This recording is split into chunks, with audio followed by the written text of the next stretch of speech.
अस्सलाम वालेकुम स्टूडेंट्स। वालेकुम सलाम। अच्छा, अभी हम अटेंडेंस लगाते हैं एक आध मिनट तक फिर।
ओके जी। अब्दुल मोहिद मिर्ज़ा,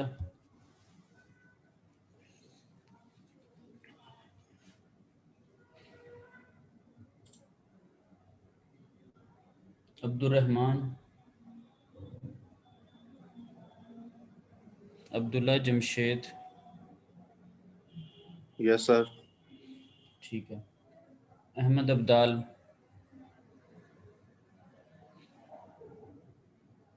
अहमद अब्दाल नहीं है। अहमद अशफाक। Present sir. ठीक है। अली सुहेल। Present sir. ठीक है। अरीब लुकमान, अरीब लुकमान नहीं है जी। दानिश कुदरतुल्लाह,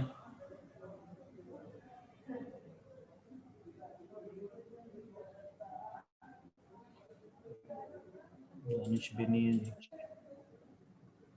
फ़हीम अफजल नहीं है मौजूद। हिशाम सरवर,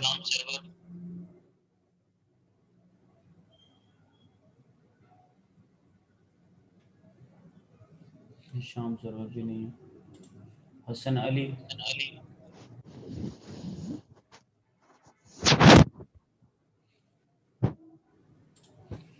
हसन अली भी नहीं है।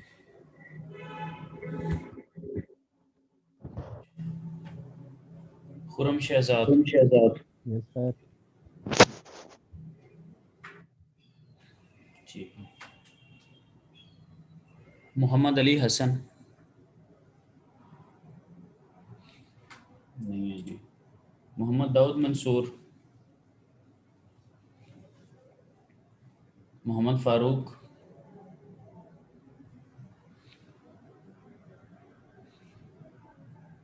मोहम्मद फारूक भी नहीं है। मोहम्मद हशाम,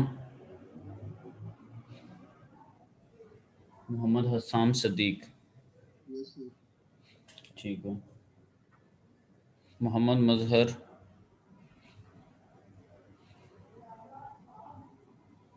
नहीं है जी। Mohammad Shahryar,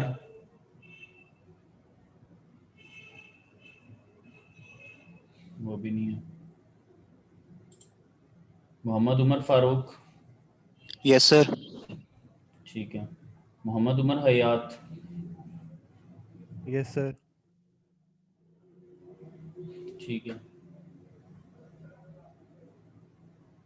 मुजतबा Aamir, present sir. Sanan Aamir, yes sir. ठीक है। शहजेब अहमद कुरैशी,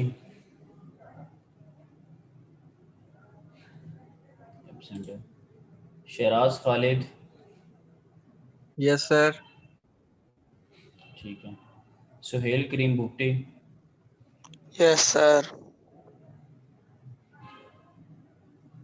सैयद हैदर अली तिरमिजी,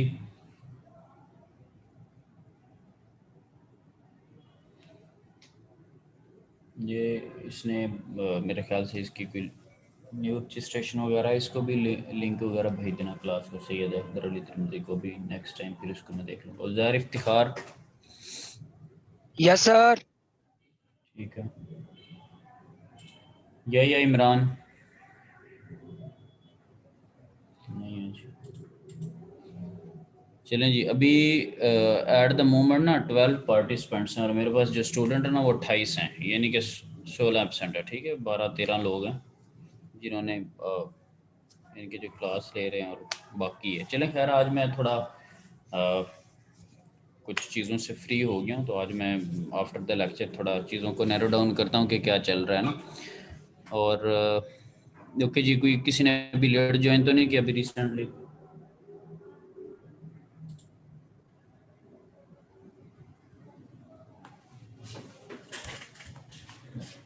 चलो जी,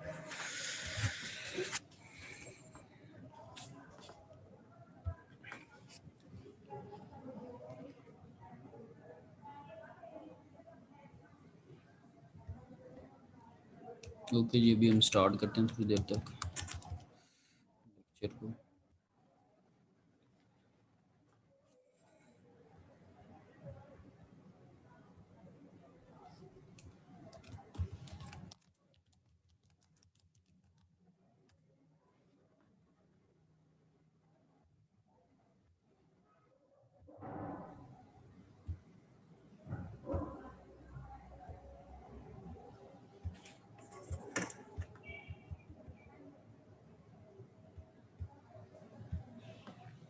बाकी आप साथ साथ प्रैक्टिस वगैरह कर रहे हैं या नहीं कर रहे? 7th चैप्टर, क्योंकि अटेंडेंस और बाकी चीज़ों से तो ज़रा भी नहीं लग रहा ना। तो चलें, अब प्रॉपर किसी टाइम पे ना जिसकी अटेंडेंस का इशू हुआ उसको डेफिनेट सी बात है शॉर्ट दिया जाएगा, ठीक है ना। बाकी जो भी मामला हुआ प्रैक्टिकली जो यानी कि रूल्स रेगुलेशन मौजूद हैं उसके अकॉर्डिंगली मैं ऐसे चीज़ों को देखूँ, क्योंकि मुझे लग रहा है कि नॉन सीरियसनेस जो है ना काफ़ी अरूज को छू रही है।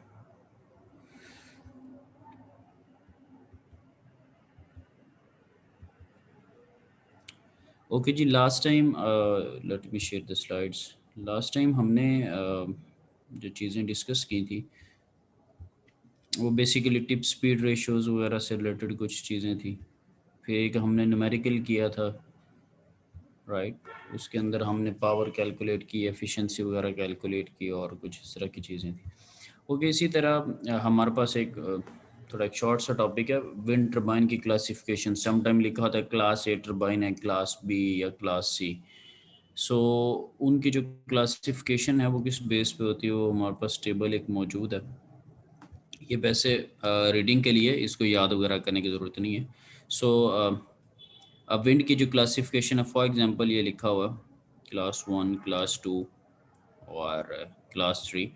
तो सिनेरियोज़ क्या हैं कि अगर यानी कि एवरेज विंड स्पीड किस हब हाइट, फॉर एग्जांपल आपने 50 मीटर हब हाइट ली हुई है, 80 मीटर हब की हाइट ली हुई है, या लेट से 70 मीटर कोई भी हाइट है जो कि हम डिफरेंट देख रहे हैं प्रॉब्लम्स वगैरह में।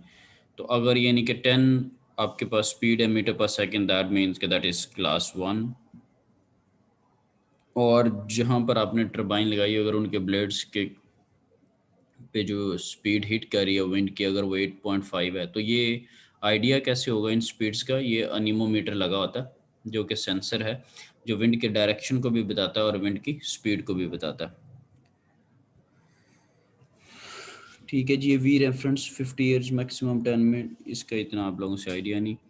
इसी तरह टर्बुलेंस के अकॉर्डिंगली है कि वो उसमें 16% है, 14% है, 12% है। अब टर्बुलेंस का आपने थोड़ा सा एक हल्का सा टच लिया था कि फॉर एग्जांपल अगर मल्टी ब्लेडेड टर्बाइन है जिसमें 2 ब्लेडेड है या 3 ब्लेडेड है, तो जब एक ब्लेड के साथ विंड जो हिट करती है तो उसकी वजह से जो विंड दूसरे ब्लेड पर हिट करनी होती है, वो हिटिंग एक ब्लेड पे हिटिंग के बाद जब दूसरे ब्लेड पे जो हिट करनी होती है उसकी विंड को वो डिस्टर्ब कर रही थी। क्योंकि आपको पता है जब हवा या कोई भी चीज़ किसी जगह पे टकराती है तो टकरा के वो एक एक्सपेंशन सी होती है और वो डिफरेंट डायरेक्शंस में मूव करने की कोशिश करती है। फिर उसकी कोई स्पेसिफिक डायरेक्शन नहीं होती, या तो किसी एक ख़ास डायरेक्शन में रही होती है लेकिन हिटिंग के बाद। सो जो दूसरे ब्लेड्स का सिनेरियो है उसको फिर थोड़ा सा डिस्टर्ब करती है। तो ये जो इफ़ेक्ट होता है उसको हम टर्बुलेंस के सेंस में स्टडी कर रहे थे। ओके जी, अब अगर फॉर एग्जांपल वही जो कह रहा था स्पीड का, अगर स्पीड हमने मेजर करनी हो तो स्टार्ट में मैंने आपको नेसल की पिक्चर दिखाई थी और उसके अंदर आपके पास एनीमोमीटर भी लगा होता है, वो नीचे भी दिखाते हैं कि किस किस टाइप का। ये डिफरेंट टाइप्स के एनीमोमीटर आपके पास लगे हुए हैं, ठीक है। अब इसके दो काम हैं, एक तो विंड की स्पीड को बताना है और एक विंड की डायरेक्शन को बताना है, ठीक है। तो उसमें क्या होता है कि ख़ास हिम्मत से जो साउंड्स जो पल्सेस हैं वो ट्रांसमिट की जाती हैं और दूसरी साइड पे वो रिसीव होती हैं, राइट। और फिर उन जो विंड चल रही होती है, डेफिनेट सी बात है वो उनको अपोज कर रही होती है, तो जो उनका डिफरेंस आता है उसके थ्रू विंड की जो स्पीड भी है वो भी कैलकुलेट हो जाती है। तो ये खैर उसके इंटरनल वर्किंग है कि किस तरह से हो रही होती है ना, ये थोड़ा सा हमारे पास मेंशन भी है, ठीक है। इसको एज ए नोट्स अगर आपने स्टडी करना तो आप कर सकते हैं कि ट्रांसमिट करती है और फिर उसको आगे विंडोज़ को अपोज करती है और नेक्स्ट में देखते हैं कि कितना डिफरेंस से पहुंच रही है। स्पीड का भी हमें आइडिया हो जाता है और डायरेक्शन का भी हमें आइडिया हो जाता है, ठीक है। सो अनीमोमीटर से हम ये चीज़ें निकाल सकते हैं। होप सो कि आपने ज़रूरत तो नहीं है नेसल की पिक्चर आपको दिखाने की जिसके ऊपर ये लगा होता है, तो ये जो हमने पिक्चर देखी थी उसके ऊपर ये वाली चीज़ें जो थी वो मेंशन थी। ये जो कप एनीमोमीटर है ये वहाँ पर मेंशन था। और ये जो अनीमोमीटर है ये बेसिकली ग्रीक वर्ड है एनीमॉस, जिसका मतलब होता है विंड ना। तो एनीमॉस का मतलब है विंड और मीटर का मतलब यानी कि विंड मीटर, जो कि विंड के डायरेक्शन को और विंड की स्पीड को बता रहा होता है। अच्छा, फिर इसमें एक और भी हमने चीज़ देखी है कि विंड की जो स्पीड है वो फिक्स नहीं होती। सम टाइम कुछ आवर्स के लिए इतनी स्पीड है, कुछ आवर्स के लिए इतनी है, डिफरेंट स्पीड होती है डिफरेंट आवर्स के ऊपर। जैसे आपको भी पता है कि फॉर एग्जांपल किसी ख़ास टाइम के ऊपर हवा चल रही होती है और कुछ स्पेसिफिक टाइम के ऊपर नहीं भी चलती, तो फिर एवरेज को देखा जाता है कि with respect to the time या ओवरऑल हमारे पास क्या वैल्यूज़ आई हैं। फॉर एग्जांपल अगर एक दिन में 3 घंटे के लिए आपको एक रीज़नेबल विंड स्पीड मिलती है और इसका मतलब है कि बाकी जो 21 आवर्स है उनके लिए नहीं मिल रही, तो आप कैलकुलेशंस जब करेंगे तो हम उसको 24 आवर्स उसमें काउंट नहीं करेंगे।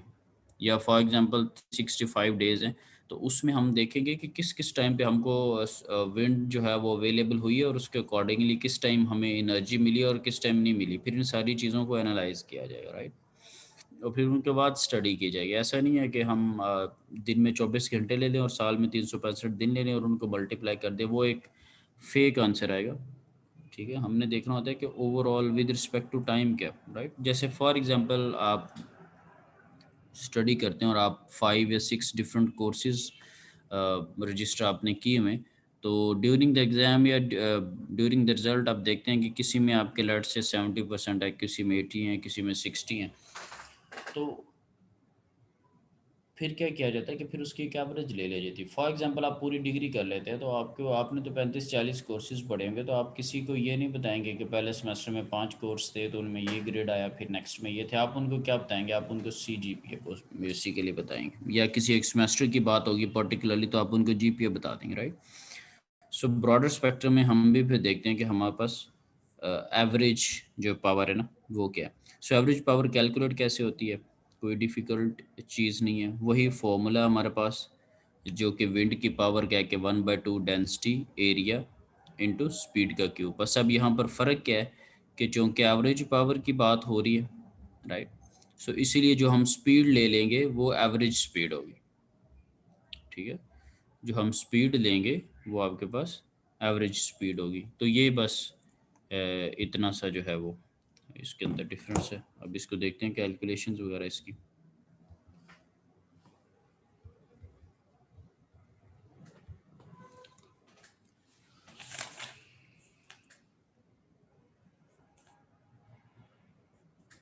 तो ये हमारे पास नेक्स्ट में है कि डिस्क्रीट विंड हिस्टोग्राम, ठीक है। डिस्क्रीट के फॉर्म में हम अब हिस्टोग्राम क्या है कि that is basically accurate representation, ठीक है, of the distribution of numerical data. जो न्यूमेरिकल आपके पास डेटा है ना उसकी बेसिकली डिस्ट्रीब्यूशन देखनी है कि वो किस तरह होती है, ठीक है। सो फॉर एग्जांपल ये अगर मैं देखूं तो फॉर एग्जांपल ये विंड स्पीड हमारे पास लिखी हुई है, ये है hours per year eight wind speed ना, कि एक साल के अंदर कितने घंटे जो है ना वो स्पीड की क्या क्या वैल्यू है। फॉर एग्जांपल ज़ीरो जो विंड स्पीड है 27 घंटे विंड ज़ीरो रहती है, 276 आवर्स जो हैं वो 1 है। For example 5 to 7 hours per year में 2 स्पीड रहती है, 7 to 9 ईयर्स में लेट से 3 स्पीड इसकी रहती है, ठीक है। सो उसके अकॉर्डिंगली ये है, और फिर पावर जब कैलकुलेट करेंगे तो फिर डिफरेंट रिजल्ट आएगा। फॉर एग्जांपल ज़ीरो स्पीड का तो वैसे ही ज़ीरो आ जाना है, अगर 1 है उसका देखा जाएगा कि उस पे टर्बाइन चल रही है नहीं चल रही, 1 के ऊपर आपको क्या पावर मेरी है, 2 के ऊपर, 3 के ऊपर, इन सारों को फिर एड अप जो है वो जाएगा। तो ये एक एक्यूरेट हमारे पास रिप्रेजेंटेशन आएगी। अब फॉर एग्जांपल यहाँ पर देखते हैं, क्योंकि वैसे तो हमें स्पीड गिवन होती थी, यहाँ पे एवरेज स्पीड के सेंस में देखते हैं। फॉर एग्जांपल ये हमारे पास सिनेरियो है, ठीक है। इसमें आपके पास क्या है कि 10 आवर पीरियड के लिए for example that during a 10 hour period there were 3 hours of no wind. Total 10 hours को आप एनालाइज करें तो 3 घंटे तो विंड ही नहीं थी, फिर 3 आवर्स एट 5 PM, फिर 3 घंटे के लिए 5 आपको miles per hour for example, और फिर 4 आवर्स के लिए आपको 10 माइल्स पर आवर। तो ये एक डिफरेंट चीज़ है, 3 आवर्स में है नहीं और फिर 5 है और फिर 4 आवर्स में 10 है। सो जब हम यहाँ पर एवरेज को फिर कैलकुलेट करेंगे, उसको देखते हैं कि लेट्स सी हम क्या करें। ओके जी, अब 3 आवर्स पे हमने साथ में मल्टीप्लाई कर दिया 0 miles per our plus 3 our into 5 miles per our plus 4 into 10 miles per our और डिवाइड टोटल आवर्स, राइट। सो जो आवर्स हैं वो आवर्स से कट जाएंगे, आपके पास जो चीज़ आ रही है ये बेसिकली ये वाला जो आर है वो इस आर से कट जाएगा, ऊपर माइल बच जाएगा और नीचे आवर्स बच जाएंगे, ठीक है। तो माइल्स पर आवर जो है वो हमारे पास यूनिट निकलेगा। तो जब आपने कैलकुलेशंस की तो यहाँ पर आपके पास एक रिजल्ट आ रहा है 5.5 माइल्स पर आवर, राइट। तो ये हमें एक एवरेज जो पावर है उसका आइडिया हमें देगा। फिर इसी चीज़ को यही जो कैलकुलेशन की है इसका कुछ और भी वे है जो कि हम कर सकते हैं। अब यही जो चीज़ मैंने हाईलाइट की हुई है उसको अब किसी और वे से देखते हैं, रिजल्ट यही आएगा, कैलकुलेशन यही है, उसको हम ऐसे भी कर सकते हैं। अगर हम सपोज करें उसने लिखा हुआ वो कर ये प्रोबेबिलिटी के सेंस में,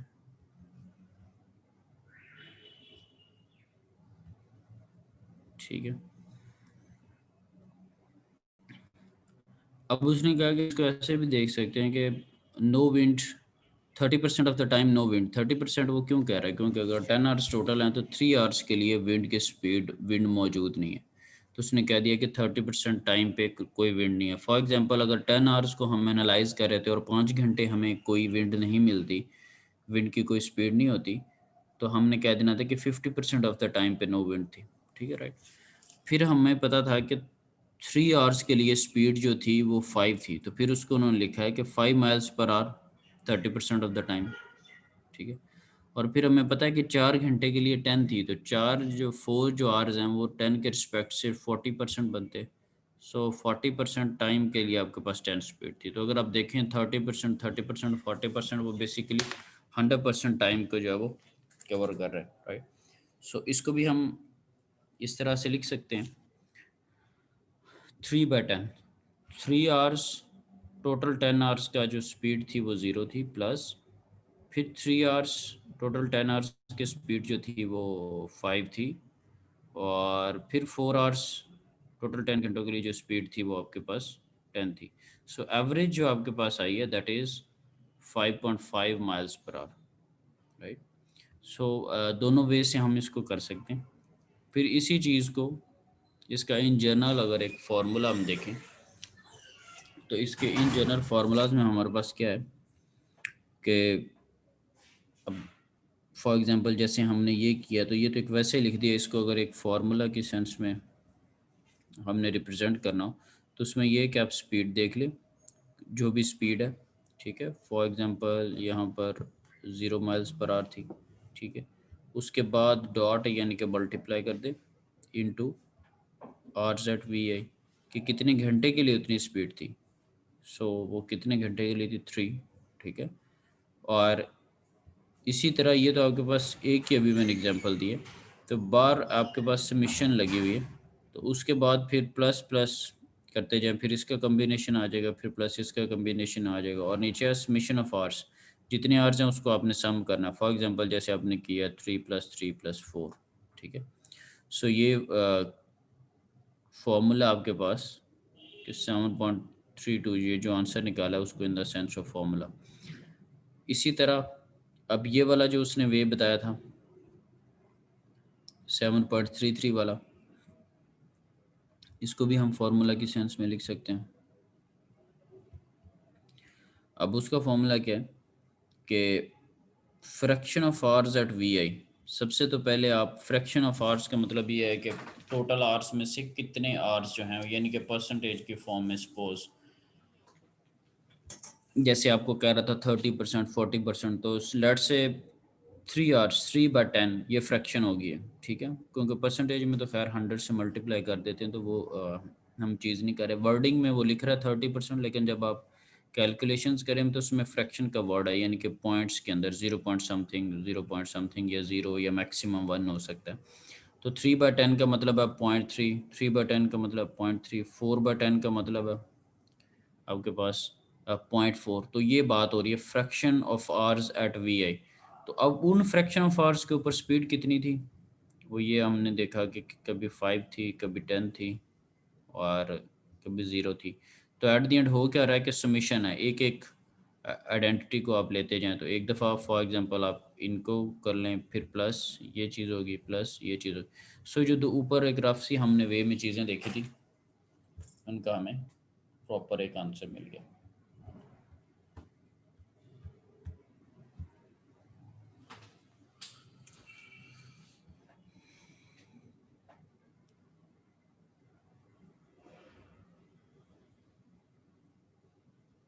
ओके, अब इसी सेंस को अगर प्रोबेबिलिटी या चांसेस के सेंस में हम देखें, यही जो ऊपर बात कर रहे थे उसका एक और वे में भी हम कर सकते हैं।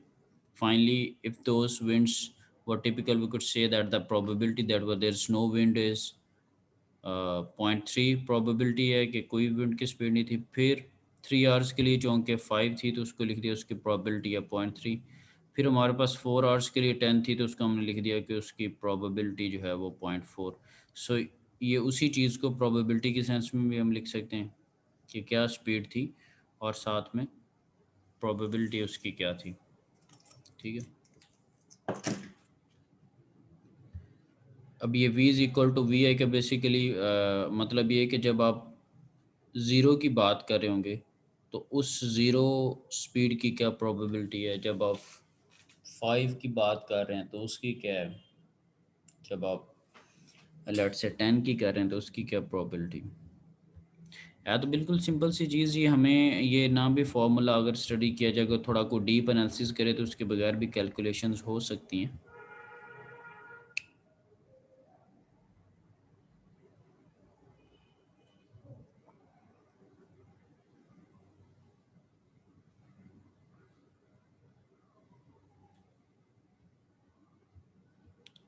ओके जी। सो अब ये टेबल जो है इसको हमने पहले भी देखा है। सो ये एक एग्जांपल है बेसिकली विंड हिस्टोग्राम की, जो कि आपको ईयर्स के अकॉर्डिंगली बता रहा है कि क्या विंड की स्पीड थी। ओके, जब हम कैलकुलेशंस कर रहे होते हैं अपने न्यूमेरिकल्स के अंदर, तो आपको पता है कि हमारे फार्मूला में स्पीड का क्यूब होता है, ठीक है। सिंपल स्पीड नहीं होती, स्पीड का क्यूब होता है। तो कोई मसला नहीं, जहाँ पर आप स्पीड लिख रहे हैं वहाँ पर आप उसको साथ जो है वो क्यूब लगा दें, उसकी पावर जो है वो 3 कर दें। ये अब हमें क्यों बता रहा है, क्योंकि हमारे फार्मूला के अंदर 1/2 डेंसिटी एरिया इंटू वी का क्यूब होता है। सो जहाँ जहाँ पर वी था वहाँ वहाँ पर आप क्यूब लगाने लग गए हैं, तो चीज़ वही है। अब नीचे देख लेते हैं कि हमारे पास एक एग्जांपल मौजूद है। हमें डेटा दिया गया फिगर 7.24 के अंदर, और हमने एवरेज विंड स्पीड कैलकुलेट करनी है और एवरेज पावर कैलकुलेट करनी है।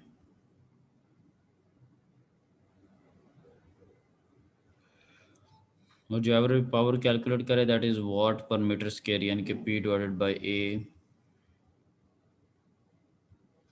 डेंसिटी जो ज्यूम करें वो स्टैंडर्ड डेंसिटी है जो कि 1.22।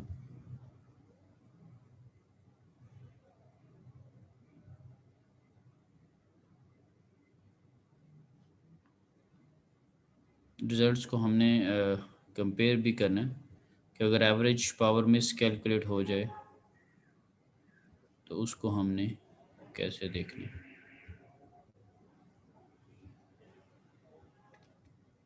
एक तो एवरेज पावर लेने का सीधा सीधा ये तरीका होता है ना कि सपोज आपके पास स्पीड है, एक एक टाइम पे आपके पास 0 स्पीड है, और एक टाइम पे आपके पास 3 है, और एक टाइम पे आपके पास 10 है। तो क्या किया जाता है कि इन तीनों को ऐड कर दो, और तीन क्वांटिटीज़ हैं तो तीन पे डिवाइड कर दो, तो इस तरह से एवरेज, यानी कि अगर आप इसको स्टडी नहीं करें तो आपने फिर ऐसी एवरेज लेनी थी 0 + 3 और +10, 13 को 3 पे डिवाइड कर देना था आपने, और आप इस तरह से एवरेज ले लेना था जो कि एक फेक एवरेज आनी थी, और उससे रिज़ल्ट बिल्कुल एक डिफरेंट होना था, और वो रिज़ल्ट भी ठीक नहीं होना था। तो वो कंपैरिजन भी हम लट से देखते हैं ज़रा।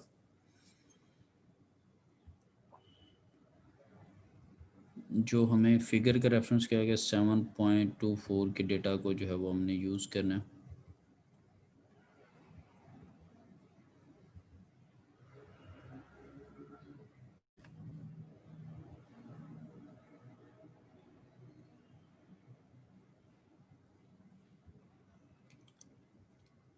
यही जो हम डिस्कस कर रहे थे, इसके डेटा को यूज़ करके हम एवरेज पावर हमने कैलकुलेट करनी।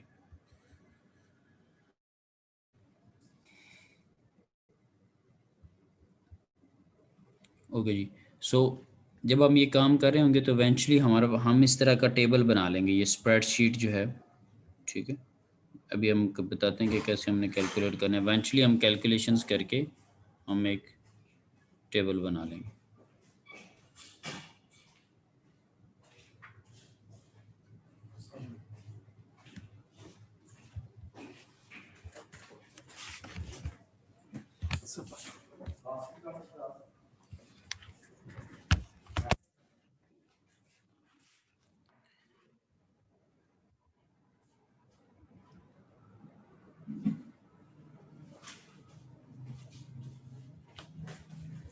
अभी स्प्रेडशीट के अकॉर्डिंगली आपके पास क्या है कि जैसे ज़ीरो स्पीड थी, ठीक है, तो ज़ीरो के ऊपर देखते हैं कि क्या हमारे पास आवर्स पर ईयर क्या है, 27, ठीक है। इसी तरह 1 अगर स्पीड थी तो उसके ऊपर आपके पास आवर्स हैं जी 276, और इसी तरह 3 स्पीड के ऊपर ये उसी अब हमने जो ऊपर टॉप पे हमें विंड हिस्टोग्राम दिया हुआ था फिगर, जिसका भी रेफरेंस हम देख रहे थे 7.24, वहीं से हमने ये डेटा लिया। अब fraction of hours at VA, अब टोटल आवर्स आप 1 ईयर में कैलकुलेट कर लेंगे। अगर 365 डेज़ हैं और 24 उसमें आवर्स होते हैं, तो उसमें आप देखेंगे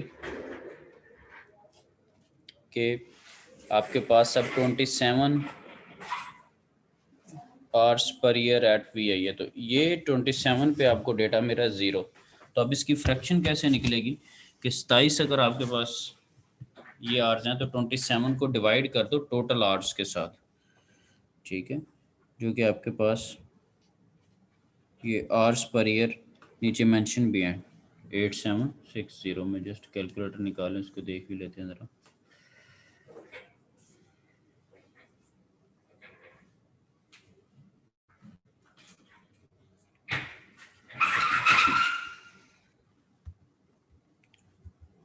अब ये आपके पास कैलकुलेशंस हमारे पास टोटल टोटल जो आवर्स हैं वो आपको पता है कि 24 आवर्स, एक दिन में 24 आवर्स और 365 डेज पर ईयर। तो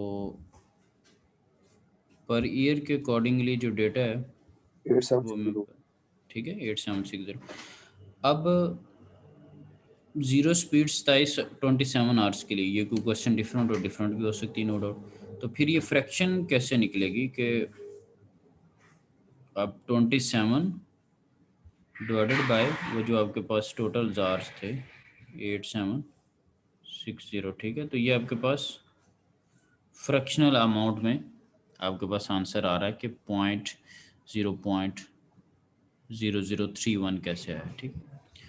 अब इसी तरह 276 हैं आवर्स जिनके ऊपर हमारे पास स्पीड थी 1। ये मैं कहाँ से स्टडी कर रहा हूँ, ऊपर जो विंड हिस्टोग्राम आपके पास दिया हुआ था। इसी तरह 2 के ऊपर अब अभी मैंने fraction of hours at V A निकालें, ठीक है। ये मेरे पास स्पीड के सेंस में मुझे तब वैल्यू देंगे जब मैं इसको वी आई से मल्टीप्लाई करूँगा। सो इस फ्रैक्शन को, ये फॉर्मूले में प्रॉपर लिखा हुआ है कि स्पीड को फ्रैक्शन आवर्स के साथ मल्टीप्लाई कर दो, जीरो को इनके साथ मल्टीप्लाई किया आंसर जीरो ही है। 1 वाली फ्रैक्शन को इनके साथ अगर आप मल्टीप्लाई करें तो उसका आपके पास आंसर ये आ रहा है, ठीक है। सो अभी हमारे पास v i into fraction of hours आपने कर दिया। जब आपने इन सब को सम किया, अगर एक और नीचे आप चीज़ देखें, देखिए फ्रैक्शन ऑफ आवर्स का आपके पास रिजल्ट टोटल में 1 आ रहा है। डेफिनेट सी बात है, मिनिमम फ्रैक्शन ऑफ आवर्स 0 और 1 का मतलब क्या है कि 100% आपने जितने भी आवर्स थे उन सब के फ्रैक्शंस को अगर आप सम अप करें तो आपके पास 1 रिजल्ट ही आएगा, और आना भी ऐसे ही चाहिए। फिर V A into fraction of hours वो आपने सारे कैलकुलेट कर लिए, इनको अगर आप सम करें तो दैट इज 7, ठीक है जी। इसी तरह अब जब आप फॉर्मूला यूज़ करेंगे तब आपको फॉर्मूला के अंदर क्यूब होता है। जब आप फॉर्मूला यूज़ कर रहे होंगे तो फॉर्मूला के अंदर क्यूब होता है जी। सो क्यूब के अकॉर्डिंगली आपके पास क्या आंसर आ रहा है अगर आप सम करें 653.26, ठीक है जी। अब देखते हैं कि ये न्यूमेरिकल के अंदर हमारी कैसे हेल्प करेंगे। एक दफ़ा आपके सामने ये मैं इसको चेंज नहीं कर रहा स्क्रीन को, जस्ट अब क्विक 1 मिनट के लिए इसको हैव अ क्विक लुक कि कैसे कैसे चीज़ें की हुई। सर जो इसमें सेकंड कॉलम है ये हमें क्वेश्चन में गिवन होगा पहले ही? जी बिल्कुल वो गिवन है, क्योंकि उसके बगैर तो नामुमकिन है ना फिर चीज़ों को लेके चलना। Okay sir. Second column basically इस सेंस में गिवन नहीं होगा। ये जो चीज़ है वो डिपेंड करता है क्वेश्चन जिस टाइप का भी बना दिया जाए, सेकंड कॉलम दे दिया जाए तब भी ठीक है। ये आपके सामने आपको ये जो फिगर अभी 7.24 आ रही है ये दे दी जाए तब भी ठीक है, ठीक है ना। ओके तो इन सर। दो इन दो चीज़ों के बगैर तो फिर नहीं है ना, फिर फ़ायदा कोई नहीं जब डेटा ही अगर नहीं है तो, ठीक है। तो इसकी दफ़ा देखें ज़रा, फिर इस पर फर्दर ज़रा डिस्कशन करते हैं।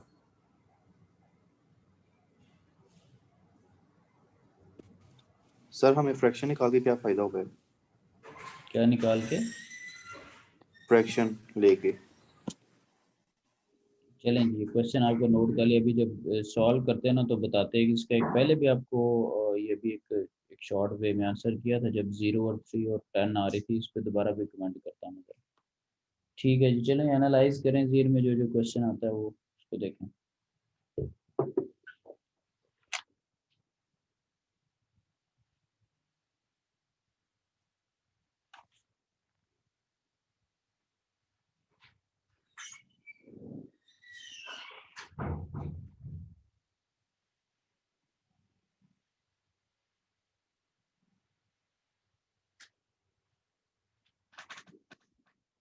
अब चलें पहले फ्रैक्शन वालों को जरा करते हैं। फ्रैक्शन में ये है कि जब आपके पास सारी स्पीड्स अवेलेबल हैं तो आप उनकी एवरेज कैसे लोगे। सपोज ये टॉपिक नहीं पढ़ा हुआ आपने, तो अगर आपको एवरेज स्पीड लेनी हो तो आप किस तरह से लेंगे। अगर आप कोई कह रहा है कि ये इतने घंटे के लिए इतनी स्पीड चाहिए, इतनी चाहिए, इतनी चाहिए, इतनी चाहिए, तो आपने एवरेज का फॉर्मूला भी नहीं पढ़ा हुआ और आप उसकी पावर कैलकुलेट करना चाहते हो, तो एक रफ वे में आपके जहन में क्या स्केच आएगा।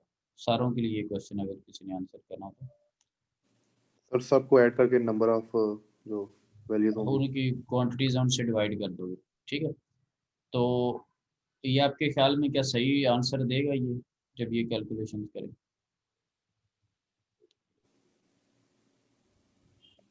ये ठीक आंसर नहीं देगा। किसी टाइम के लिए 0 स्पीड है, किसी के लिए 1 है, किसी के लिए 2 है, उन पे तो टरबाइन चल ही नहीं रही। और आपने सपोज एवरेज जो स्पीड कैलकुलेट की है, फॉर एग्जांपल उसका आंसर आ जाता है 10, तो अब जब 10 पे आप पावर देखते हैं, 10 पे तो उसकी ठीक ठाक किस्म की पावर होगी, और वो ये बता रही है कि ये जी सारों घंटों के लिए 10-10 ही देती रहेगी वैल्यू, जबकि वो तो कुछ आवर्स के लिए चली भी नहीं है। ठीक है, तो ये एक्चुअल रिप्रेजेंटेशन नहीं है डेटा। ठीक है ना, वो जस्ट एक एवरेज आएगी, लेकिन एग्जैक्ट आपके पास जो है वो आंसर नहीं आएगा।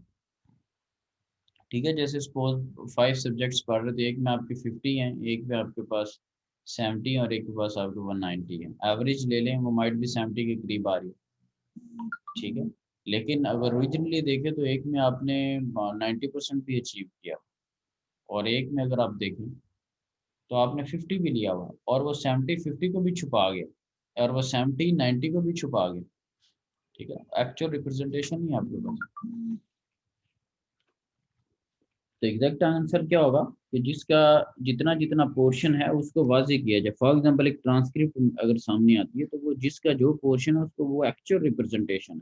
फॉर एग्जांपल अगर किसी में 50 है, बिल्कुल पता चल रहा है कि इसमें 50% कॉन्सेप्ट, किसी में 70 है तो उसमें आइडिया हो रहा है, किसी में 90 है तो उसमें आइडिया हो रहा है। ठीक है, तो अब एक आपने कैलकुलेशन वगैरह कैसे करनी है, एक सैंपल कैलकुलेशन के लिए फॉर एग्जांपल टेबल वगैरह कैसे बनाना, तो एक सैंपल कैलकुलेशन के लिए क्या किया गया कि 805 आवर्स के लिए मैं इसको हाईलाइट कर देता हूँ।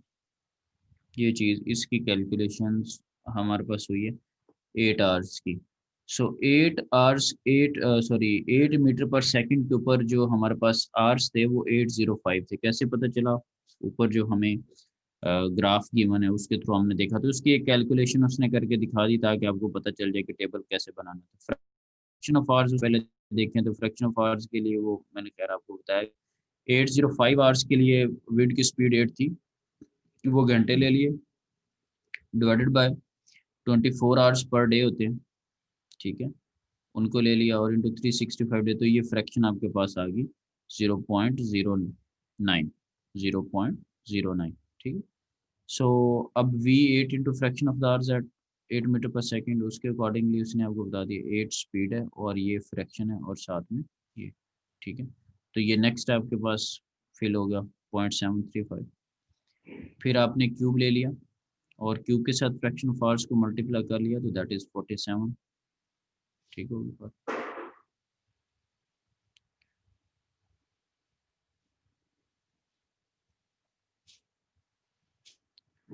ओके जी, सो ये वे था कि एक स्प्रेडशीट हम कैसे बना रहे हैं। अब ये कि ये नीचे टोटल की हुई, ये सारों के सम कर दिया, दैट इज 8760। ये फ्रैक्शन ऑफ आवर्स हैं, अगर कहीं हमें रिक्वायर हो दैट इज 1। ये अगर हम V into fraction of hours को देखें, ये तो ये दैट इज 7।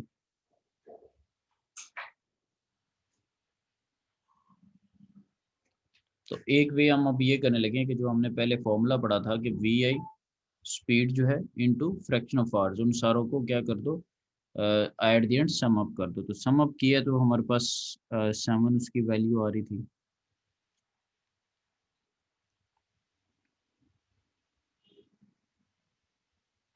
फिर एवरेज वैल्यू के हम सेंस में देखते हैं। ठीक है जी, तो आपने V क्यूब लिया और V क्यूब की एवरेज, उसके लिए हम आखिरी जो कॉलम था उसको यूज़ कर रहे हैं कि VI cube into fraction of hours. वो जब हमने सम अप किया वो 653 आ रहा है। वो कैसे आ रहा है? ये जो हमारे पास कॉलम बना उसको मैं हाईलाइट करूँ, आखिरी लास्ट वाला जो कॉलम है। ठीक है, उसको कैलकुलेट कैसे किया है, ये कैलकुलेट भी किया हुआ, सम किया है जब टोटल, तो वो दैट इज 653.26।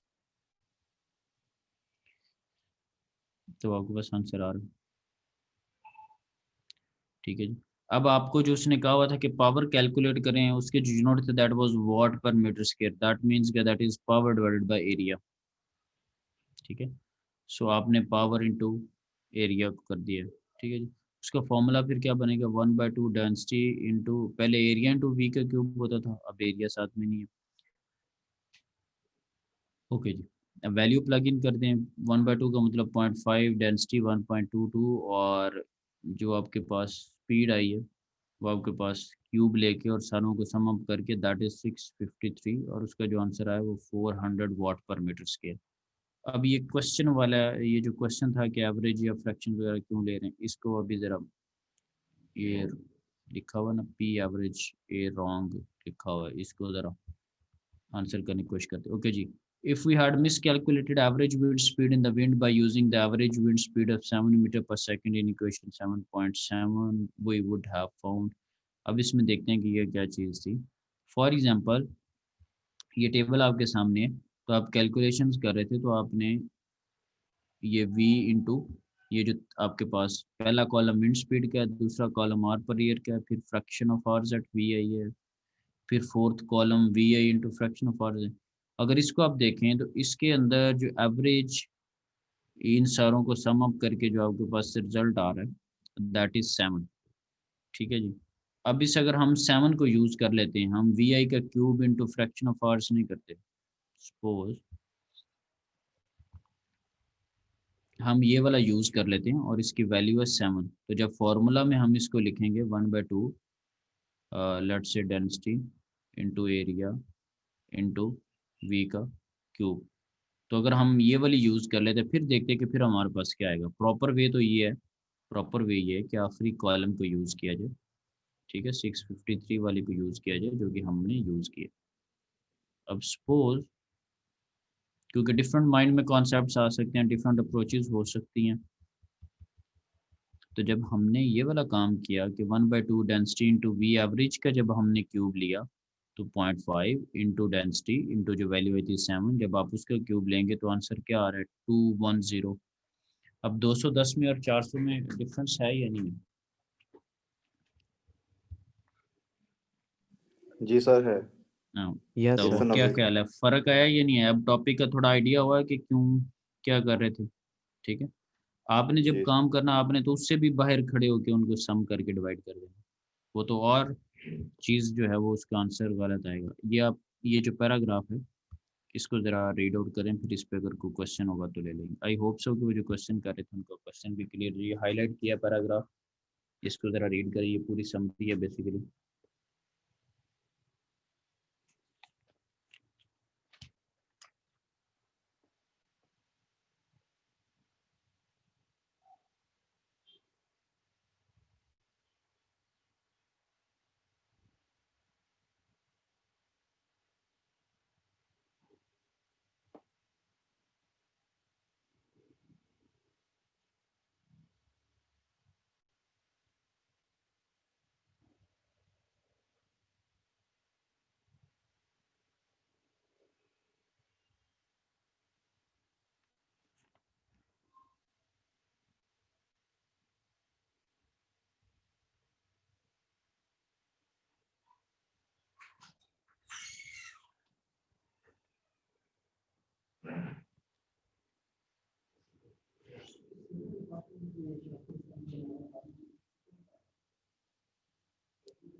ओके जी, क्या एनालिसिस हुआ है?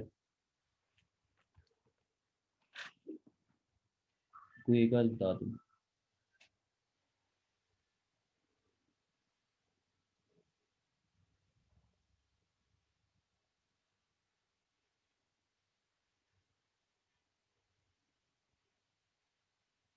हाँ जी, कोई आइडिया है किसी को? सर वो वी कह रहा है क्यूब कि के। अगर एवरेज वेलोसिटी को अगर मिस यूज करें इस तरह से कि गलत फार्मूले में लगा दें तो जो होता है ट्वाइस दुगना फर्क आ जाता है सर दोनों में, नहीं, एवरेज पावर में। गलत फार्मूला में नहीं लगा दे, गलत कैलकुलेट कर ले। फार्मूला तो उसका ठीक है। यस सर, वही सर। हाँ, फार्मूला तो उसका ठीक है। कैलकुलेशंस जो हैं वो पहले जो आपने एवरेज स्पीड ली है उसको ठीक तरह से इनके कैलकुलेट करके लगाएं, क्योंकि बेसिकली v के क्यूब पे इशू है ना, जो आप स्पीड ले रहे हैं।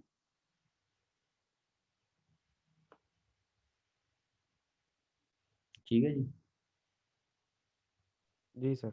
हाँ जी, और किसी को कोई इस पे कोई शुगर? तो ये जो सारा हम विंड का स्टडी कर रहे थे ना, उसमें ये बहुत एक इम्पॉर्टेंट चीज़ है टेक्निकली, डीप डीप ये बेसिकली एनालिसिस, क्योंकि इसके ऊपर फोकस नहीं किया जाता ना। अब ऑलमोस्ट 50% का डिफरेंस है। तो जब आप इंस्टॉलेशन करेंगे या कोई स्टडी करेंगे तो उसके अंदर 50% का डिफरेंस होने का मतलब ये है कि ऑलमोस्ट फेक ही आप जो चीज़ें हैं उसको पुट अप करें, राइट। तो ये है कि इसके अकॉर्डिंगली चीज़ें ठीक हो जाएं। अच्छा, ये तो था कि चले हमने डिस्क्रीट रिप्रेजेंटेशन कर ली डेटा की। अगर कॉन्टिन्यूस रिप्रेजेंटेशन अगर डेटा की हो, तो उसका कोई टॉपिक आपने पहले किसी कोर्स में स्टडी किया है? जैसे एक एक हिस्टोग्राम यस हो। सर। हाँ जी, तो सर क्या होगा? उसका जो है इंटीग्रेशन कर देते हैं सर, एरिया अंडर द जी, कर्व ले। ठीक है, ठीक है, बिल्कुल सही है। टोटल टोटल फिर area under of the curve जो है वो क्या आएगा? टोटल उसकी वैल्यू क्या होगी? 1 होगी उसकी वैल्यू, जैसे आप sir total probability unity total sir. Area, हाँ जी, unit total area under the curve जो है वो उसकी 1 वैल्यू आप लेंगे, यानी कि वो 100% है। जैसे प्रोबेबिलिटी में आप कैलकुलेशंस कर रहे होते हैं तो आप उसको 1 कंसिडर करते हैं। जी सर। ठीक है, अभी इसको देखें, इसमें कुछ सेंस डेवलप होती है, फिर इस पे भी जरा कमेंट लेते हैं। सर ये तो पीडीएफ है सर, प्रोबेबिलिटी बिल्कुल, डेंसिटी फंक्शन। बिल्कुल ये पढ़ा हुआ है सर। ना। और इसमें अब हमारे पास क्या होता है कि टोटल जो एरिया अंडर द कर्व है वो 1 हो जाता है। फॉर एग्जांपल, आप सारी प्रोबेबिलिटी को ऐड अप जब किया होगा, जब सारी प्रोबेबिलिटीज को ऐड अप करते तो आंसर क्या आ रहा है? 1 ही आ रहा है। अभी हमने फ्रैक्शन ऑफ द आवर्स जो थे ऊपर, अगर हमारे पास जो टेबल था इसमें अगर हम देखें तो फ्रैक्शन ऑफ आवर्स को जब हमने सारों को सम अप किया था तो आंसर 1 ही आ रहा था। प्रोबेबिलिटी का यही होता है ना कि मिनिमम 0 और मैक्सिमम 1 है, यानी कि मिनिमम 0% और मैक्सिमम 100% है, उसके इन बिटवीन होता है। ठीक है, जैसे फॉर एग्जांपल डाइस है तो उसमें आप कहते हैं कि इसकी क्या प्रोबेबिलिटी है कि जी 1 आएगा, या क्या प्रोबेबिलिटी है कि ये आएगा। तो सारी जो प्रोबेबिलिटीज हैं अगर हम उनको ऐड अप कर दें हमारे पास 1, तो वो total area under the curve को रिप्रेजेंट कर रहा था। इसको अब अगर हम देखें, for example wind speed probability density function PDF, पहले तो देख लेते हैं कि है क्या। The type of information displayed in the discrete wind speed histogram in figure 7.24 जो ऊपर टॉप पे हमने आवर्स के रिस्पेक्ट से देखी थी, अगर is most often presented as a continuous function, अगर उसको कॉन्टिन्यूस फंक्शन के सेंस में देखना हो तो हम पीडीएफ को ले लेते हैं, प्रोबेबिलिटी डिस्ट्रीब्यूशन फंक्शन को। अब लेट से ये एक आपके पास कर्व बनी हुई, तो ये कर्व आपको क्या रिप्रेजेंट करी कि एरिया अंडर इंटायर कर्व जो आपके पास 1 है, यानी कि ओवरऑल प्रोबेबिलिटी 1 है। 1 का मतलब है कि सारों को बीच में इंक्लूड कर लिया। अब उससे होगा क्या? अब फॉर एग्जांपल ये मैंने एक एरिया हाईलाइट कर दिया, शेडेड एरिया जो है। अब shaded area is the probability that wind is between v1 and v2, यानी कि अगर मैंने ये देखना हो कि विंड की स्पीड फॉर एग्जांपल 5 से लेके 8 मीटर पर सेकंड के अंदर जो है वो कर रही है, उसकी जो है वो फ्लो कर रही है, उसकी क्या प्रोबेबिलिटी है। तो मैं क्या करूँगा, मैं उतना एरिया अंडर द कर्व लूँगा। ठीक है, अगर मैं कहता हूँ कि 0 से लेकर 10 तक की क्या प्रोबेबिलिटी है, तो मेरा area under the curve change हो जाए। ठीक है, और क्या करूँगा, जब मैं इंटीग्रेट करूँगा तो फिर मैं लिमिट्स किस तरह की लगाऊंगा? सर लिमिट v1 से v2 हो जाएगी। v1 से v2 हो जाए। और अगर मैंने टोटल एरिया को देखना हो फिर मेरी लिमिट्स क्या होंगी? सर इन्फिनिटी तक जाएंगी फिर। फिर 0 से ले आप दस इनफाइनाइट इंफिनिट। जो लिमिट्स हैं, ठीक है, उनको यस सर। अलग। ठीक है, सो इन बिटवीन देखना हो फिर भी मुझे आइडिया हो जाएगा, और अगर मैंने टोटल को एनालाइज करना है तो फिर भी मुझे आइडिया हो जाएगा। ठीक है, इसके बाद जाके हम फर्दर जब थोड़ा इसको इन्हांस करेंगे अपनी स्टडी को, तो फिर हम उसमें देखा करेंगे कि अगर हमने ये देखना हो कि लेट्स से जी 7 किसी भी एक स्पेसिफिक कोई स्पीड ले लें। फॉर एग्जांपल मैं अगर ये कहूँ कि मेरे पास V1 से नीचे नीचे क्या पावर आ रही है, V1 की लेट्स से एक स्पीड है 8, तो अगर मैं देखना हो कि 8 मीटर पर सेकंड से कम नीचे नीचे कितनी मेरे पास पावर्स हैं, लेट्स से 7 पे, 6 पे, 2 पे, 3 पे, 4 पे, सारों का पता चल जाएगा। अगर फॉर एग्जांपल मैं देखना हो कि 8 मीटर पर सेकंड से ज़्यादा की जो स्पीड है उस सारी पे मेरे पास क्या पावर मिल रही है, मैं उसको भी स्टडी कर सकता हूँ। ठीक है, वो अभी ज़रा इससे वन स्टेप अहेड है।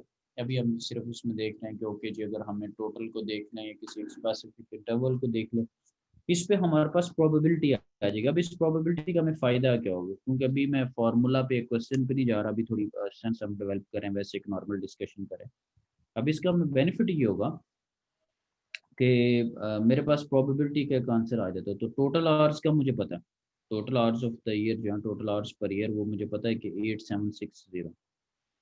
तो ये काम करने से मेरे पास, जैसे मैं वो पहले काम किया करता था फ्रैक्शन ऑफ द आवर्स जो कैलकुलेट करता था, ऐसे ही था ना, फ्रैक्शन ऑफ द आवर्स के उस स्पीड के ऊपर कितने आवर्स हैं, वही काम अब मेरा इधर होने लग जाएगा, क्योंकि मुझे प्रोबेबिलिटी का पता है, उसकी फ्रैक्शंस का पता है। लेट्स से जो टोटल 1 है और उसमें से कितना पोर्शन इन घंटों के लिए, जब उनका पता चल जाएगा तो मैं उनको फिर स्पीड से मल्टीप्लाई कर दूंगा।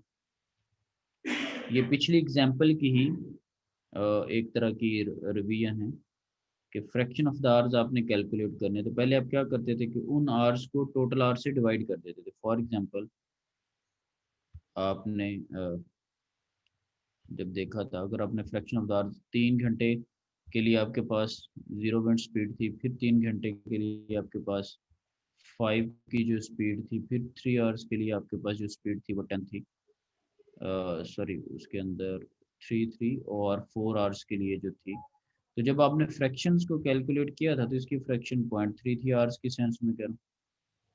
इसी की भी, इसकी भी फ्रैक्शन 0.3 थी, इसकी फ्रैक्शन जो थी 4/10 की, वो 0.4 थी फ्रैक्शन उसकी।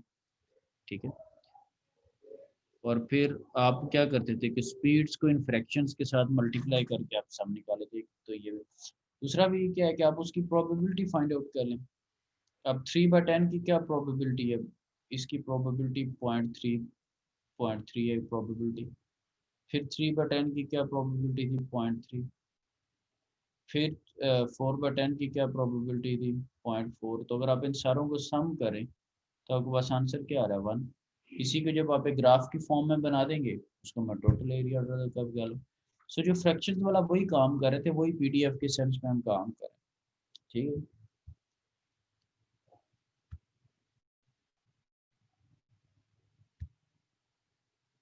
ओके जी। सिर्फ ये जो फिगर 7.25 है, ये और जो थोड़ी सी बातें की हैं, या ये जो पैरा एक आपके सामने मैंने हाईलाइट किया, इसमें तो कोई इशू नहीं, क्योंकि अभी इसको विद एग्जांपल्स विद फार्मूलाज करना है, तो एवरीथिंग विल बी क्लियर। यहाँ तक बताएं, कोई इशू तो नहीं है, यानी कि थोड़ी सी बेस बनाने में या थोड़ा सा मकसद क्लियर करने में ये हल्का फुल्का, क्योंकि अभी हमने फार्मूला पढ़ना है, न्यूमेरिकल करना है, फिर सारे मामला तो और ठीक हो गए। आगे थोड़ा चलें इधर, ठीक है।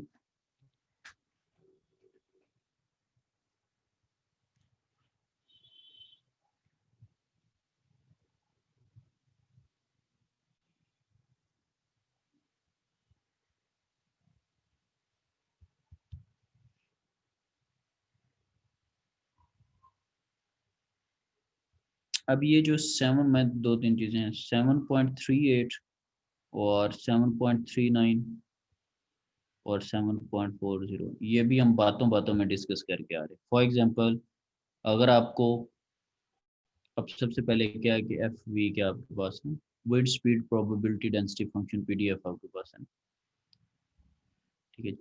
अब 7.38 को भी हम बातों बातों में डिस्कस किया। फॉर एग्जांपल कैसे, बल्कि पहले 7.39 थोड़ा बताता हूँ। ओके जी, अगर टोटल मैंने देखना तो मेरे पास क्या होगा, प्रोबेबिलिटी में लिमिट्स क्या लगा दूंगा, 0 से लेके इन्फिनिटी तक, 0 से लेके इन्फिनिटी तक। और एफ वी जो आपके पास पीडीएफ है, उसको मैं इंटीग्रेट कर दूंगा, मेरे पास उसकी टोटल की वैल्यू मुझे पता है 1 है। और अगर मैंने किसी विद इन 2 स्पीड्स अगर मैंने कैलकुलेट करना, तो फिर मैं क्या करूँगा, V1 से V2 लिमिट्स लगा दूंगा, और मेरे पास ये जो पीडीएफ है, F V probability density function, अच्छा भी ज़हन में आ रहा होगा कि पहले कुछ किया है, वो कर लिया। जब न्यूमेरिकल देखें, जब न्यूमेरिकल किया था और फिर हमने मेन जो चीज़ होती है न्यूमेरिकल करने के बाद न्यूमेरिकल की डिस्कशन को पढ़ना। ये अब साहब ज़रा स्टूडेंट लाइफ में तो हम इतना डिस्कशंस पे और इस पे फोकस नहीं करते। टीचिंग लाइफ में ये एक बड़ा अच्छा एक्सपीरियंस है। डिस्कशन जो होती है भैया, यानी कि जैसे आप कुछ प्रोजेक्ट वगैरह कर रहे थे, उसमें एक रिजल्ट्स का होता है आपके पास एक चैप्टर, तो उसके बाद फ्यूचर रिकमेंडेशन या आप जो फ्यूचर उसको रिकमेंड कर रहे होते हैं या उस पे जो कमेंटिंग है वो इम्पोर्टेंट होती है। ठीक है, डिस्कशंस में ओवरऑल उसके समरी को डिस्क्राइब किया जाता है, क्योंकि ये रिजल्ट आया तो क्या है, एक तरह का सो कॉल्ड आप समझे कि आपको in return question answer session मिल रहा होता है। ठीक है, जैसे आपके जहन में कोई क्यूरी आती है आप करते हैं तो वो आपको इन रिटर्न एक मिल जाती है। तो ये ना कि हम क्वेश्चन आंसर सेशन करें वर्बली, तो हमेशा जब कोई न्यूमेरिकल किया करें उसकी डिस्कशन को देखा करें। तो अभी हम इसको भी जब न्यूमेरिकल की तरफ जाएंगे, डिस्कशन वगैरह को पढ़ेंगे, फिर हमें आइडिया होगा कि ओके जी ये क्यों पढ़ रहे थे, अगर ये नहीं लगाते तो क्या होगा, तो सारी चीज़ें थोड़ी क्लियर हो। ओके जी, इन दो फार्मूलाज क्लियर हैं, 7.38 और 7.39।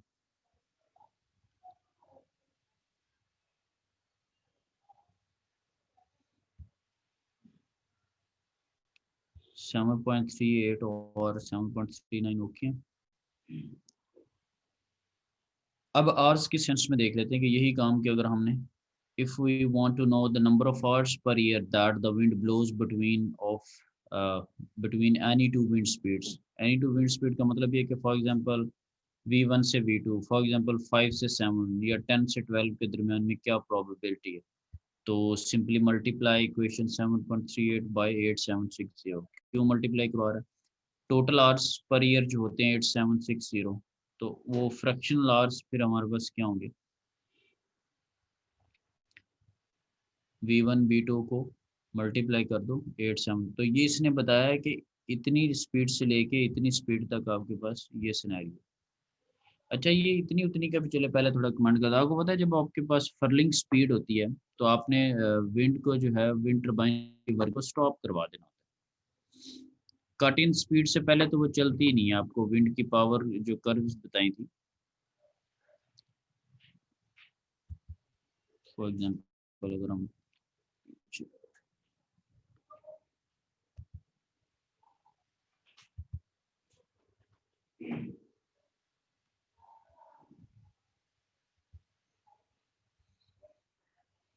अभी आपके सामने मैंने एक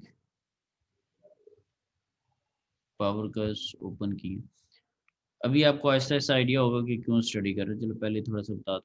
अब इसमें अगर मैं देखूं तो आपको पता है कि ये VC पे ऑन हुई है और VF पे जाके आपने इसकी वर्किंग को स्टॉप करवा दिया, ऐसा ही है। कट इन विंड स्पीड के बाद विंड टरबाइन ऑन हुई है और आपने उसको फर्लिंग पे ऑफ करवा दिया। इस पे किसी को कोई एतराज तो नहीं है, ऐसे ही होता है या नहीं होता? कोई एक आध माइक ऑन करके कह दे कि नहीं होता, ये होता है।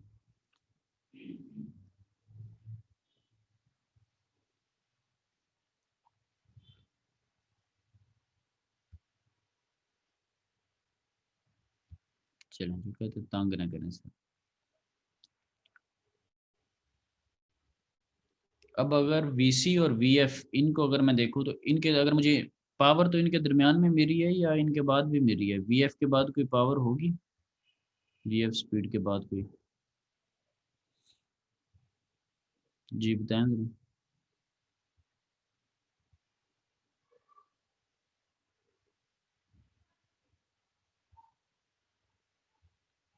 हाँ जी भाई, क्लास पार्टिसिपेशन भी होती है, जिसके नंबर मेरे दिल में लगेंगे।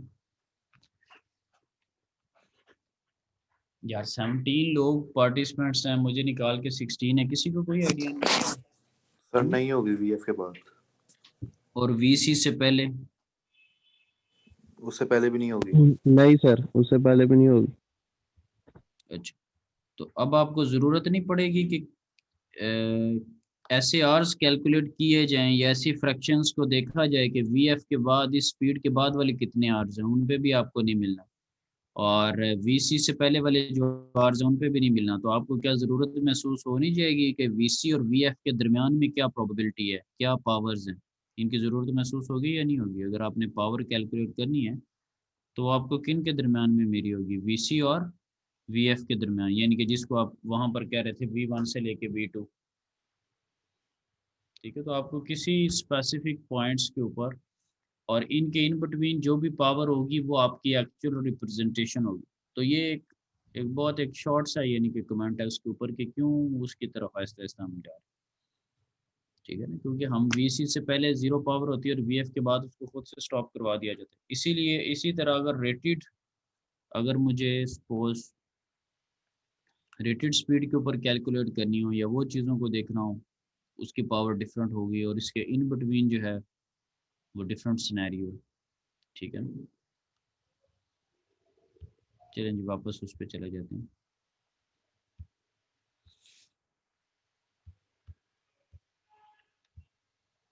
ये वैसे अभी उसने कमेंट नहीं किया, बाद में कहीं कर देगा, लेकिन ये मैंने खुद से उसको रिलेट करने की कोशिश की है विद द प्रीवियस टॉपिक।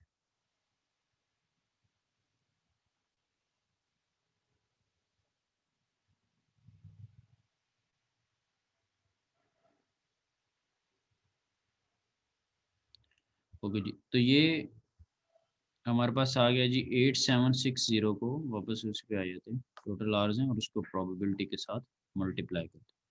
ठीक है, इसी तरह अगर आपने एवरेज कैलकुलेट अगर हमने करनी हो, यानी कि ओवरऑल, तो जैसे आपने ऊपर विंड हिस्टोग्राम में किया था प्रीवियसली, किस डिफरेंट फ्रैक्शंस के ऊपर, डिफरेंट रिजल्ट्स के ऊपर आपने काम किया, इसी तरह अब यहाँ पर आप क्या कर देंगे, उसी तरह स्पीड को साथ में मल्टीप्लाई कर देंगे। अगर आप एवरेज के सेंस में ले रहे हैं तो जो आपके पास फ्रैक्शन ऑफ द आवर्स आ रहे हैं, फॉर एग्जांपल जैसे प्रोबेबिलिटी अभी 3/10 के अंदर प्रोबेबिलिटी 0.3 आ रही थी, तो वो वाली प्रोबेबिलिटी आपके पास इनटू आपके पास v स्पीड है।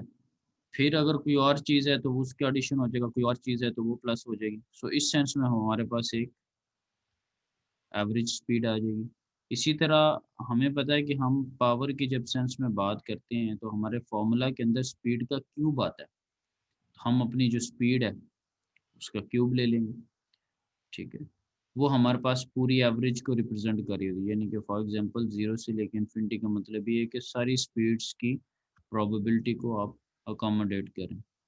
तो क्या होगा, वी क्यूब और इंटू एफ वी इंटू जो उनके फ्रैक्शंस हैं। ठीक है, वहाँ पर हम क्या काम करते थे, उसके साथ अगर मैं इसको रिलेट करूँ तो वहाँ पर यही काम करने के लिए हम क्या वर्ड यूज़ करते थे, हम समीशन करते थे और साथ में हमने फॉर एग्जांपल आई लिखा होता था। ठीक है, फिर जितनी भी क्वांटिटीज़ होती थी मैं उसको वैसे Q1 कह देता हूँ, उसको कर लेते थे प्लस Q2 प्लस Q3। ठीक है, क्यू का मतलब यानी कि मैं खुद से क्वांटिटीज यानी कि कर रहा हूँ, आप सारों के ऊपर कैलकुलेशंस कर लेते हो और समीशन का बता रहा होता है कि सम आप कर रहे हैं। ठीक है, अब वही काम जो है वो आपका,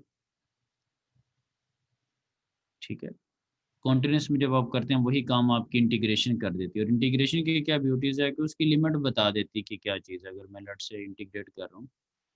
ठीक है, तो अब यहाँ से 0 से लेके अगर इन्फिनिटी है तो इंटीग्रेशन ने बता दिया कि आप इस पे लेट से सारों को इंक्लूड करना चाह रहे हैं। अगर इसी को मैं जो है वो 0.1 इसको अगर मैं कह लूँ और इसको अगर मैं 0.2 कह लूँ, P1 P2 मैंने इसलिए लिखा है क्योंकि, या आप इसको V1 V2 लिख लें, क्योंकि 1 2 जब लिमिट लगाते हैं तो इसका मतलब 2 या 1 नहीं होता, इसका मतलब ये है कि पहले वाली स्पीड और सेकंड वाली स्पीड। ठीक है, सो ये अपने काम करती है। सो इंटीग्रेशन की ये ब्यूटी कि उसकी लिमिट्स आपको बता देती हैं कि आप कौन सा एरिया चूज़ करें, कौन सा एरिया अंडर द कर्व करें। ठीक है, सबमिशन में फिर और सिनेरियो होता है। सबमिशन में आप एक क्वांटिटी करके उसको ले रहे होते हैं, पहले वाली प्लस दूसरे वाली प्लस तीसरे वाली, तो आपको हर एक पॉइंट के ऊपर वो सारी कैलकुलेशंस करनी पड़े। तो यहाँ पे थ्रू इंटीग्रेशन हम वही काम बाय अप्लाइंग द लिमिट्स वो काम कर देते, तो वो हमें उसका आइडिया हो जाता।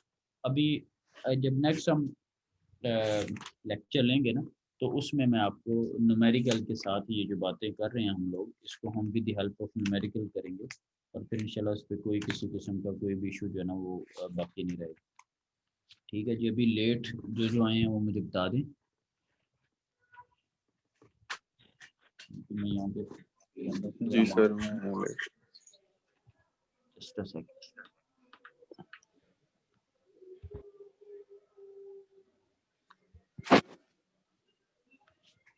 हाँ जी बताएं कौन है ये कुछ आदमी? सर 104 दाऊद। 104 नाम क्या? मोहम्मद दाऊद मंसूर सर। मोहम्मद दाऊद मंसूर। ठीक है और 037 सर। फहीम अख्तर जी सर।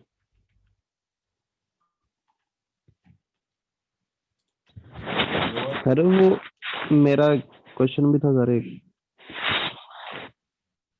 जी जी बताएं। सर वो अभी हमने जो बात की है एफ सी और एफ वी की, सर चैप्टर 7 में ही हमने एक टेबल देखा था जिसमें वो बताया हुआ था कि इतने किलोवाट वाली जो विंड मिल है वो इस मतलब कि विंड की स्पीड के बाद बंद हो जाएगी खुद ब खुद ही एनीमोमीटर और वो सर वो ब्रेक्स वगैरह ला के सर उधर से हमें पता चल ही जाएगा। हम्म। जी जी वो आपके पास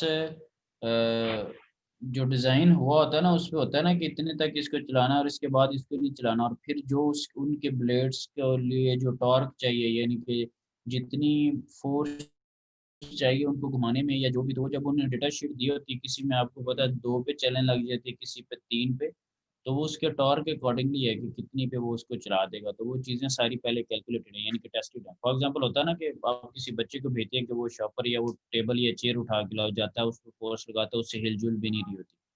ठीक है, तो ये विदाउट कैलकुलेशंस एक हमारे पास चीज़ से आ रही होती है ना। तो जब टरबाइन के ऊपर प्रॉपर उसकी टॉर्क्स स्पीड कैलकुलेशंस की जाएंगी, उसको चेक किया जाएगा कि इतने पे चल पड़ना है, वो चीज़ हमें आइडिया होगी थ्रू स्प्रेडशीट, क्योंकि जब हम उसकी टरबाइन खरीदेंगे वो हमें साथ में शीट प्रोवाइड करेगा। ठीक है जी, तो वहाँ से आइडिया। फिर उसकी जो फर्लिंग स्पीड है कि इतने पे इसको जो है वो ऑफ कर देना है। ठीक है जी, वो भी आपके पास कंट्रोलर के अंदर लिमिट सेट है। जैसे आप करते हैं तो उसके अंदर आप कोई टीचर वगैरह कहते हैं कि आप ज़रा चेंज करके बताएं, वहाँ पे करके बताते हैं, या कोई सेंसर लगाते हैं मोटर्स के ऊपर, रोबोट वगैरह टर्न लेफ्ट राइट। तो ये चीज़ें हमें आइडिया पहले से जब हम टरबाइन हमने परचेज करनी है तब हमें आइडिया होगा। अभी क्या होता है कि अभी हम नेट से देख लेते हैं और हमारे पास एक न्यूमेरिकल बना था, प्रैक्टिकली जब खरीदेंगे तो वो साथ में शीट प्रोवाइड करेंगे।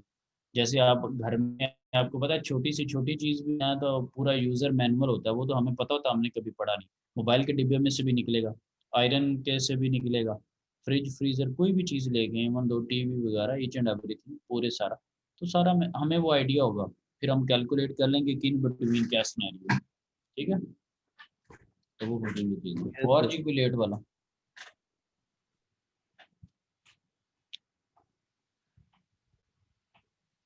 कोई नहीं है, चलें। दो बंदे थे, वी हैव अकोमोडेटेड। सर मेरी भी अटेंडेंस रहती है सर। हाँ तो बताएं ना, क्या करूँ। हाँ जी, कौन है, नाम बताएं। Danish sir. Sir 035 B Ali Hasan. अच्छा ये अभी लगा रहा हूँ, आज के बाद इस तरह नहीं काम होना। ठीक है, जब शुरू होता है तो 12 लोग होते हैं, 17 लोग होते हैं। हाँ जी, दानिश की भी होगी। और जी बताएं। 035 एम अली हसन।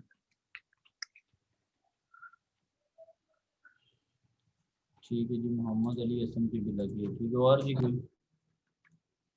ये शजेब आप भी पहले नहीं थे, अभी लगी है आपको? शजेब अहमद कुरैशी।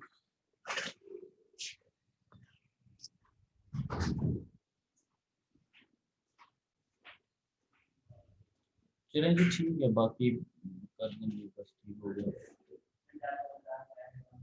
अल्लाह हाफिज।